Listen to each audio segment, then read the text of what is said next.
ఎడారిలో సెలయేర్లు. జూలై 10వ తేదీ.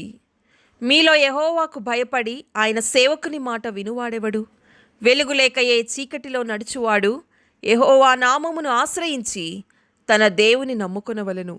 యెషయా గ్రంథము 50వ అధ్యాయము 10వ వచనం. చేతితో అందంగా చిత్రించిన గ్రంథపు చుట్టపై ఈ క్రింది మాటలు రాసి ఉన్నాయి. అంధకారంలో నమ్మకం ఉషోదయమందు విజయాన్నిస్తుంది. ఈ మాటలు మోషే పరీక్షించబడిన సంవత్సరాలను మనసుకు తీసుకొచ్చాయి. అవి సీనాయి అరణ్యంలోని నిరుపయోగమైన ప్రాంతాలలో అతని అంధకారపు సంవత్సరాలు. ఇది అంధకారంలో విశ్వాసం. దాదాపు 40 సంవత్సరాల పాటు విలాసవంతమైన పరిస్థితుల మధ్యలో మోషే పెరిగాడు. ఇప్పుడు అంతే సమయాన్ని అలాంటి సౌకర్యాలు లేకుండా జీవించాలి. మానవ రీతిగా మాట్లాడాలంటే ఆ ఒత్తిడిని తట్టుకోవడం దాదాపు అసాధ్యం. అతని దగ్గర ఒక రహస్య వనరు ఉంది. అదృశ్యమైన వారిని చూస్తూ ఆయన సహించాడు. అలాంటి నిర్జన ప్రదేశంలో దేవుడు అతని ప్రక్కన ఉన్నాడు. అక్కడ దేవుడు ఎలాంటివాడో తెలుసుకున్నాడు. ఆయన ప్రేమను, దయను అనుభవించాడు. తన దేవుడు అలసిపోయిన ప్రాంతంలో బండవంటి వాడని మోషేకి తెలుసు. అతను సహించలేని స్థితికి వచ్చినప్పుడు ఆ రాయి నీడలో దాక్కున్నాడు. అతను ఎడారి ప్రవాహాల నుండి నీటిని త్రాగి దప్పికలేని వాడిగా ఉన్నాడు. చివరికి మహాప్రత్యక్షత దినం మోషే యొద్దకు వచ్చింది. మండుచున్న పొద దగ్గర మోషే తన గొప్ప ఆజ్ఞను పొందుకున్నాడు. అయిష్టంగానైనా అంగీకరించాడు.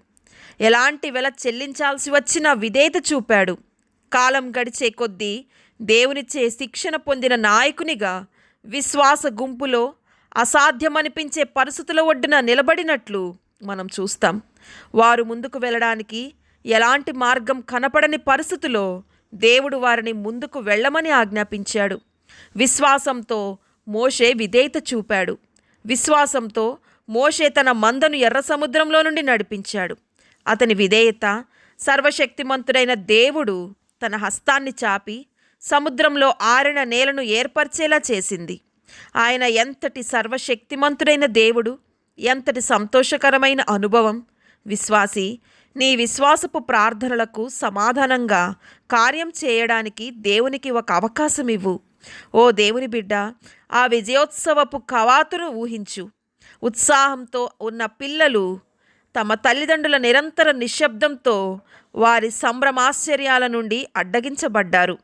స్త్రీలు కూడా అనియంత్రితమైన ఉత్సాహాన్ని కలిగి ఉన్నారు. కానీ మనుషులు తమని వెంబడిస్తూ లేదా అనుసరిస్తూ ఉన్నప్పుడు, మరణం కంటే దారుణమైన విధి నుండి వారు రక్షించబడినప్పుడు దేవునిని నమ్మనందుకు లేదా మోషేపై సణిగినందుకు సిగ్గుపడ్డారు లేదా గందరగోళానికి గురయ్యారు. ఒక వ్యక్తి విశ్వాసానికి స్పందనగా నిత్యుడైన దేవుని హస్తబలంలో నీళ్లు గోడలుగా నిలబడినప్పుడు దేవుడు తన వారి కొరకు ఏం చేయగలడో తెలుసుకోండి. సముద్రాన్ని అతలాకుతలం చేసే అనేక జలాల స్వరాలకు పైన ప్రభు రాజుగా నిరంతరం కూర్చొని ఉన్నాడు అని ఒక రచయిత చెప్పారు. అయోమయం అనేది విశ్వాసపు నడక కాదు. ఇతర దీపాలు ఆరిపోయినప్పుడు విశ్వాసపు వెలుగు ప్రకాశవంతంగా వెలుగుతుంది. దేవుడి మాటలను దీవించునుగాక. ఆమేన్.